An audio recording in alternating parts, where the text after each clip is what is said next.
Um, so first, would love to start with just a little background about to help you kind of understand what led to our decision to think creatively in our strategic plan process. At the time, we were really kind of going through a major transition in leadership. We had just had a CEO of more than 10 years step down, and a few of the leadership as well. And so, being a relatively new CEO coming on board, I really wanted to make sure that we were being very thorough. I was doing kind of a listening tour and understanding what our biggest challenges were and where we were as an organization. And some of what I discovered was that, while we had really great legacy programs in place, we didn't really have a lot of data to kind of support, you know, that notion that they were good programs. We were really kind of looking for very specific outcomes, and so wanted to be able to concentrate on metrics and really demonstrate our impact as an organization. And so, kind of those two things mixed together are what really kind of led to our decision to undergo a strategic review. COVID just kind of happened ironically at the same time.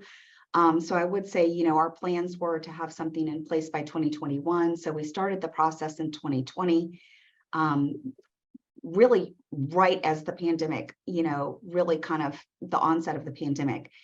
And so I do kind of feel like COVID did create a level of urgency that we wouldn't have had otherwise, mainly because we were hearing stories from our community about what they were having to deal with, just financial constraints and having to go out into the public. And we thought very creatively about, what could we do to combat some of those experiences that they were experiencing. And so that should give you a little bit of an idea of where we were as an organization. From there, we really began mapping the approach. And I think the few things that I will tell you that we put in place, number one, we knew that we wanted to take a very patient-centered approach. I'm a firm believer that the patient has to be the center of everything you do. And so we tied back, everything that we were doing at the time. We asked ourselves, a few pointed questions. Is this really serving the need? How is this filling the gaps? And kind of went from there. In most a lot of organizations, they have what is, a community needs assessment. Unfortunately, community needs assessment really takes a lot of time, money, and a lot of capacity, is I'm sure you know. And so we didn't have any of those things at the time. And so for us, we needed to figure out how to best make our strategic plan and put our strategic plan in place with very limited bandwidth. And so, again, I think we have a little bit about our structure. So we, at the time, were in about 17 markets around the US. And we hadn't really ever thought about expanding outside those 17 markets. We were really concentrated on just those 17 areas. And so a really big thing for us in the process was turning to our community relations team, our boots on the ground, so to speak. These are the folks that are working with our patients and with our ovarian cancer community daily, and really understand, what their needs are, what their challenges are. They're hearing from them every day. And I felt very strongly that they needed to be part of this process in order for us, to truly, again, meet the needs. We needed to hear from the people that, are, basically building and cultivating these relationships. Mm-hmm. So that was a big piece of it. Knowing that we needed to bring them in, we understood that they had the very best pulse on it, and really understood how we could better as an organization help them navigate their journey in ovarian cancer. We also knew that we wanted to take that 360-degree approach. To start off with, we really didn't, I would say that we didn't know that it would end up as cohesive as it turned out, to be honest with you. That sort of piece just happened organically, but I will tell you, we involved the board as well as the staff. And the first starting place was, taking a look at our infrastructure. So we took a look at everything, no stone left unturned. We looked at our mission statement, our vision statement as an organization, our key health priorities, as well as our values as an organization. It was something that we had never really even considered then. And so I first met with the board and we kind of talked through some of those foundational pieces.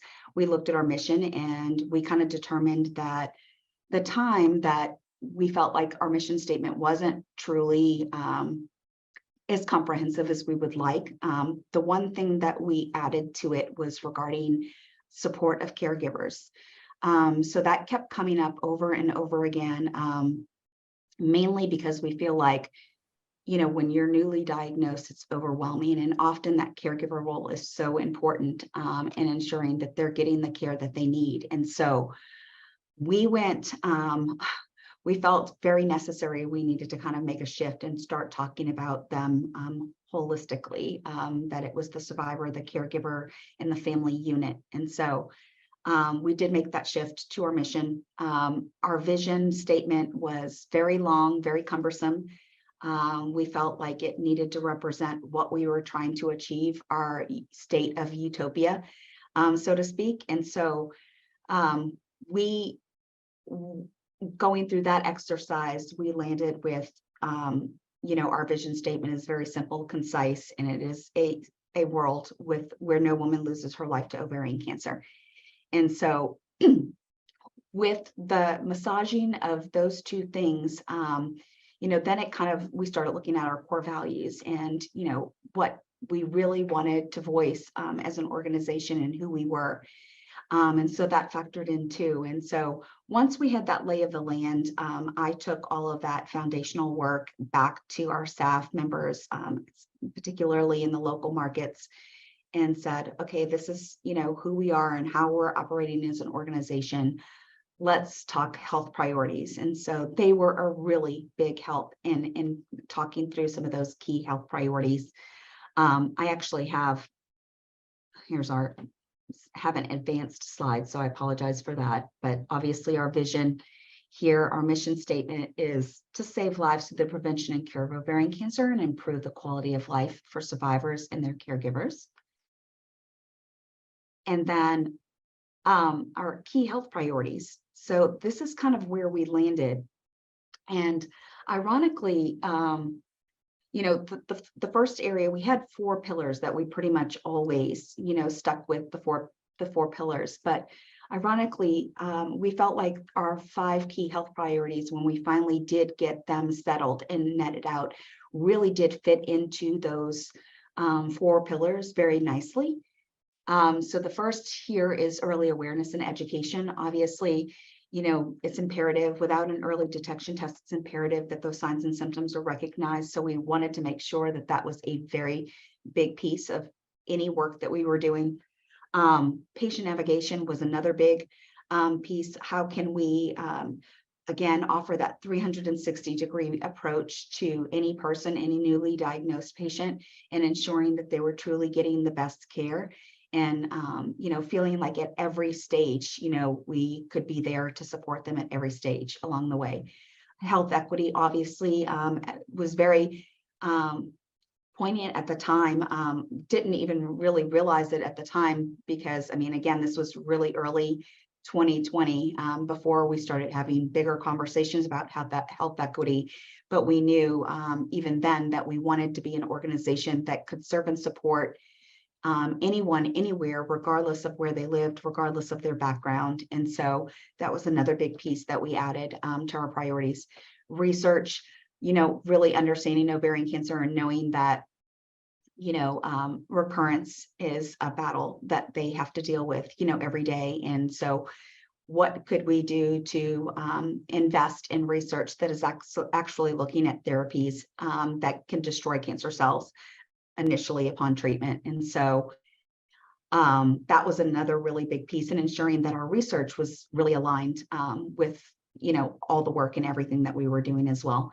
And then last on here is early detection. Again, going back to, without an early detection test, mortality rates will stay high, and knowing again what are some of the areas and some of the work that we could put in place, just in terms of prevention and looking at talking about genetic testing and family hereditary, and having and looking at those things as well. And so early detection became a big piece of our priority and moving forward as well.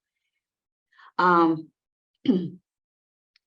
will say, once we had alignment in our vision and we kind of knew who, we tackled the 5 health priorities. And once we had this in place, we really looked at assessing and evaluating.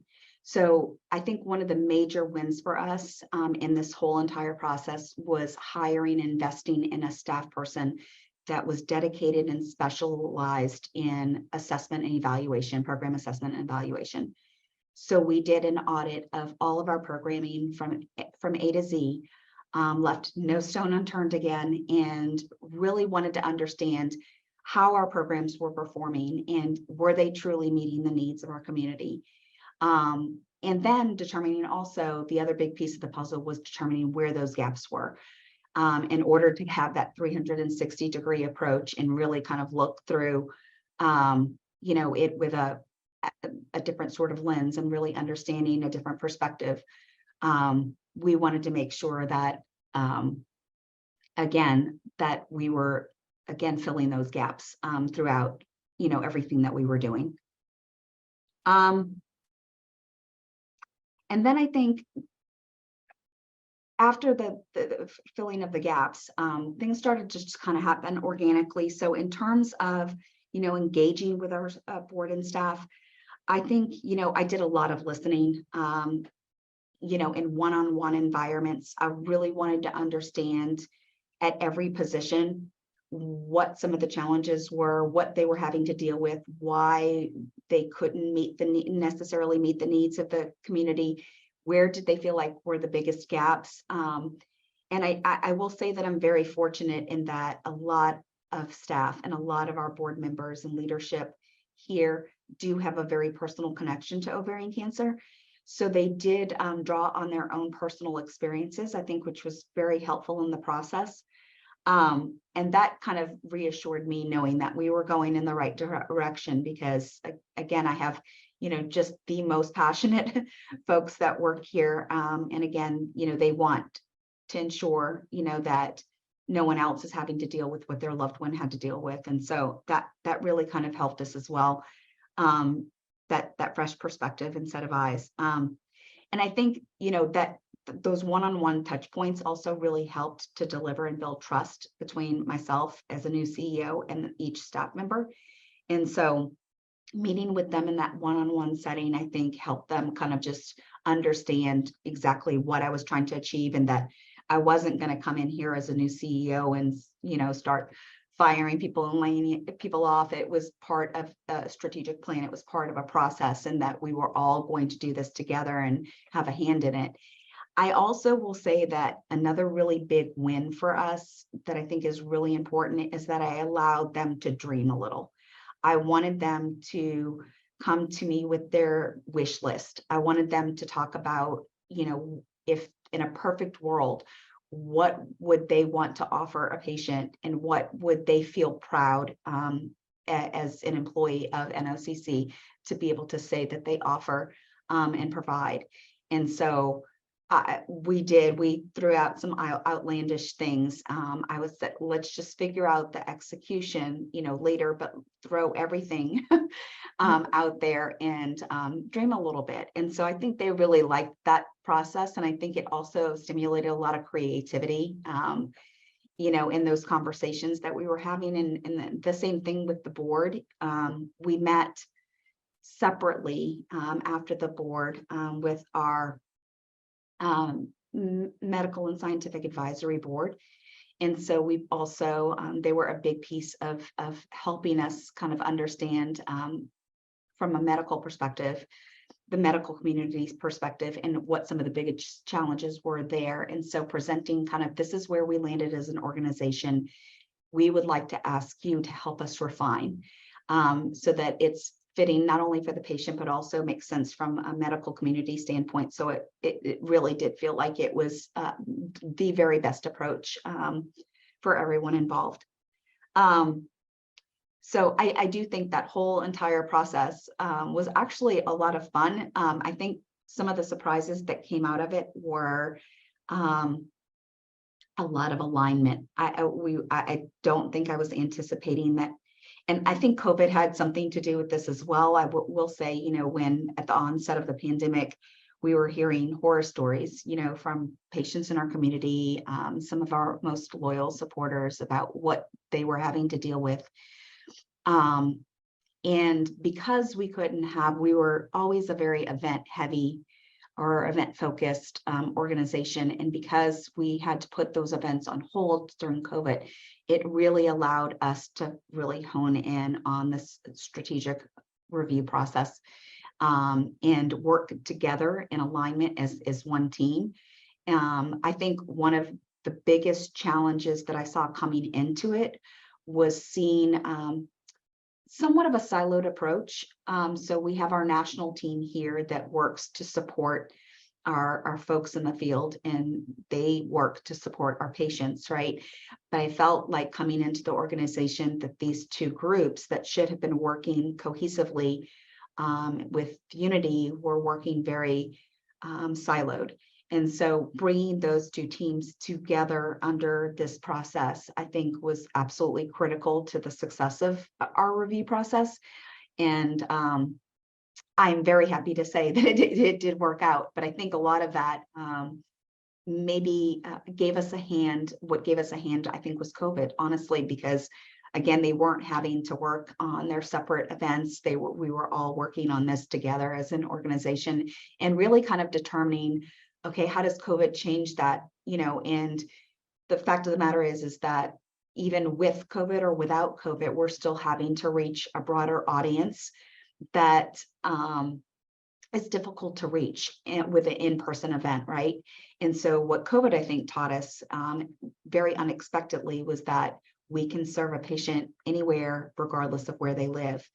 And so one of the really big key learnings for us and one of the major shifts for us was moving from a chapter model where we were serving 17 individual markets into a regional model approach, where we moved from those 17 markets to 10 regions across the US and serving everyone everywhere in the United States, regardless of where they live. So that was huge for us. Understanding that regardless of what we did, even when we got back into the in-person world, you know, we were fully committed to keeping that virtual component and ensuring that, again, making our services, our programs accessible to anybody, you know, and even outside of those 17 high volume markets. So then organically, when we started assessing our programs, there were some, I'll kind of show you the regional approach here. This is kind of what our regions look like, but 10 major regions. Now this, I will tell you, and this is still a challenge for us, but we have essentially, you know, one staff member that is leading each of these markets, which is a lot to serve and support. But I'm hoping that, again, with the support, we get a lot of support from volunteers, you know, around these regions, and are starting to kind of really look at how do we make them mini ambassadors for our organization and for our cause, and really equipping them with the right tools and the resources that they need. And so this was a really big kind of aha moment. We weren't initially looking to do this. We weren't looking for a model change, but organically this sort of happened in the midst of COVID, when we really kind of determined, you know, wow, we really can serve and support them in anywhere, regardless of where they lived. And so we started kind of branching out to try and help support them in a deeper way. Programs and services, you know, they started to kind of form like mini buckets of, so we've got our bucket of peer support programs. A lot of these were, in place prior, but we just looked at, again, we did a program assessment and evaluation on every single program, everything that we did. And so we looked at improving, what we were currently doing. Online programs were huge for us, and building some of that out.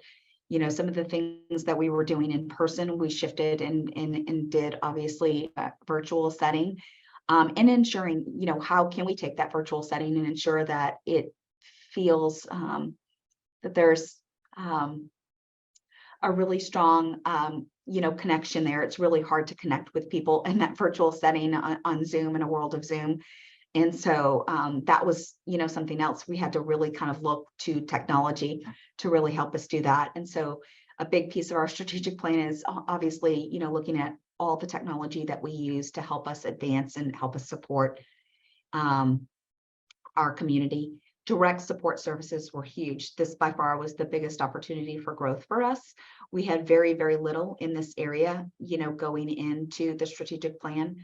Coming out of the strategic plan, I am very happy to say that, we added a new meal delivery service, again, based on what we were hearing. We were hearing, women standing in line at food banks, and we were hearing that they were scared to leave their homes, afraid of exposure, afraid to go to the grocery store. And so we thought creatively, what could we put in place that could meet and combat some of those key challenges that we were having during COVID. And the meal delivery program just seemed to make sense. It checked all of those boxes and really helped deliver fresh, nutritious meals to their door during a time when they really, really needed it. And then lastly, our financial assistance program. We're really, really excited to be able to offer this. Again, we were in a place, even prior to COVID, we were hearing regularly from our community about the challenges that they had. And what we would hear most often is financial assistance. It kept coming up over and over again, what they truly needed to help offset some of those medical costs. This financial assistance program is really geared for those in ovarian cancer treatment. And it is specifically for non-medical expenses. So they can use the $1,000 grant for rent payment, for housing, for groceries, for utilities, for childcare, any of those. And we do have categories that are closed categories. Obviously, luxury items, anything like that wouldn't be appropriate, are forbidden on that in that process. But those two programs, in addition to the other piece of the financial assistance program, was offering a separate grant for $2,500 for anyone enrolled in a clinical trial. And this was really our part in trying to encourage clinical trial participation and really helping break down some of those myths that you often hear around clinical trials. Quite often you hear, that women believe that they're going to be guinea pigs in the process, or that it's just too cumbersome of a process. They can't, find a clinical trial, or they don't understand a clinical trial, or what clinical trials are all about. And so we really invested in trying to ensure that we were putting a lot of education around clinical trials in place, as well as offering, that $2,500 grant to help offset some of those expenses that they would typically see. Mainly what we were hearing was around, childcare and not being able to, leave for weeks at a time. Who's going to take care of my family? And so we wanted to make sure that we were offering that financial assistance to help kind of break down some of those barriers. And then last on here, the last bucket is around community events. Again, that in-person touch point is always going to be very critical to us in ensuring that, we've got those touch points at the local level as well. And so we still do a lot of community events. And this was our first year going back in person. So these were kind of organically how the 4 buckets that really kind of just fleshed out in the process. And I will say that not a whole lot has changed going back to the in-person events. I thought that was going to be very difficult for us. But it didn't. Much to my surprise, I was really excited to see that we were able to still maintain that same level of service. I think it's only broadened our scope even more, and it's helped us to be able to serve and support more. And also with some of those new programming and direct support initiatives, we also learned in that process the folks that are dealing with the greatest need, right? We were very surprised to see an enormous amount of applicants coming from that southern region in the United States, because NOCC doesn't really have a strong presence along that southern border. We never have. We've been highly concentrated in the Northeast and even in the Midwest some, but not really along that southern coast. And we were very surprised to see an enormous amount. I would say probably 30% of our applicants are coming from that region. And so that kind of tells me that there really is a need there that we're serving, and it really is sort of helping us be able to support that region in a much deeper and more meaningful way now that we've got that data. Some of the new data that we're receiving from all of these new programming initiatives has been outstanding. It's only reiterated a lot of what we've put in place and has helped us continue going down that path. This slide here in particular is on research, because I feel like this was another big win for us, that ensuring that, I think prior we didn't really necessarily, we weren't really looking at the data when we supported research. I think we were just pretty much guessing, to be honest with you, about the research that we felt would be most impactful.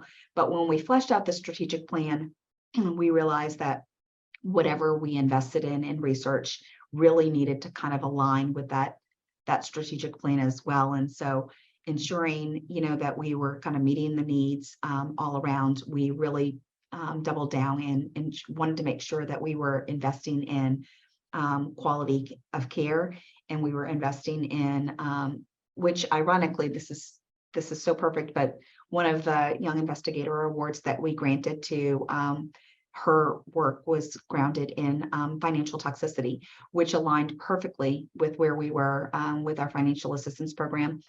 And then our second award that we gave was around prevention, which also, again, seemed to just perfectly align with what we were doing. And then the last investment, of course, is just around clinical trial participation. And again, ensuring that, we're really encouraging and educating our constituents, our community on clinical trial participation, and helping them understand what that process looks like a little more. I think, that's kind of it in a nutshell. I hope that I answered a lot of your questions here. This was, again, there were so many really great insights that just happened, from the alignment, from our approach. We, again, I still think working towards that strategic plan, and I was surprised to see how effective we were in terms of, hitting those marks and those milestones along the process. We still have one more year of it. We decided to do a 3-year plan because more or less, I had thought at one time that I wanted to do a 5-year plan, but the 3-year plan seemed to make sense given the instability that we were seeing in the economy and in just, the area. And so I thought that, the 3-year plan might be a better and easier lift for us. That way we could kind of reassess if we had hit the mark or whether or not we needed to do some more refinements. And so, again, happy to share, this with you. I wanted to ask you, Vedra, if you had any questions or anything I can answer for you to give you a little bit more insight into our process. Well, thank you, Melissa. That was amazing overview of the process you went under, and kind of 2 words kept popping up, and it was listening and organic. Yeah. How important did you find was it to be, for want of a better word, messy in the process, letting everything kind of just come out? A lot of people think, strategic review sometimes people get into the mindset, well, it has to be very structured. It has to be, you know, 1 through 10 checklists, that kind of thing. And it can be kind of intimidating in a sense. But how important was being kind of messy and organic ultimately? You know, I think that's really what, as I look back at the process, being messy with it, I think is what helped us rally our team and really what helped us bond together as a team. I felt like we were just, okay, we're in it together. We know this is going to be messy. We know it's going to hurt, but I think, we obviously, are going to hit some pain points, along the way, but I think they appreciated that just authentic approach to it, and not feeling like they were being told, that they felt like they were part of the process, more or less. And so I do think it was a big factor in our success overall. And so do you find that the listening, the one-on-one, and that really kind of personal approach within the organization, did that ultimately help the team take ownership of the strategic plan? That, like you said, it's not something you're telling them, but it's something that they see that they've been a part of and that they can kind of own taking forward? Absolutely. I think, they coming in as a new CEO, that was, a big factor. I wanted to make sure I was understanding what I was really going into. And so I think they appreciated the fact that I wasn't trying to come in and just automatically make changes based on my prior experience. Every organization is different, and I really wanted to understand, again, what they were dealing with, what they were coping with. And I think they appreciated having their voice heard, and that I was looking at them as the expert, right? Because the reality is, I'm a CEO and I'm sitting in a seat in Dallas, Texas. I'm not, talking to the community daily like they are. And so I really did rely on them a lot for their expertise. They are experts. They're dealing with and talking to patients every day. They understand their stories, and that is something that I cannot offer. And so I valued all of the input that they gave me, and I learned a lot along the way. So I think it's being a little bit open to kind of learning from your staff and learning from your people, who are actually the boots on the ground. And so I guess just to kind of wrap up, you talked about pain points. So how important is it when you're undergoing a strategic review, do you feel, to let things go? Because we all have we might have some pet projects or things that we really love that we do in our own organizations. But sometimes just because of resource, you can't do it all. So how important is it to let it go, and how do you approach letting it go?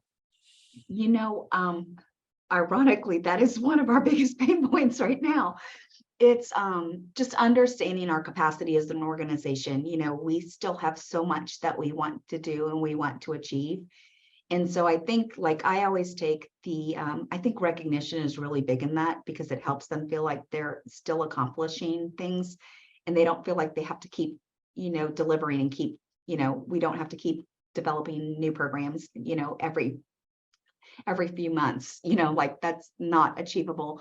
And it's something that, as an organization, we really need to, again, take a step back and really understand what we can and what we do have the capacity to do and to deliver on. And so one of the things that we've done just recently is, met as a group, so that kind of doing some cross training, and so that we understand that with every initiative, how launching or executing that initiative impacts every single department and every single person in the organization, so that they're understanding, it might seem like an easy lift to you, or like, oh, I can do this, I can make this happen.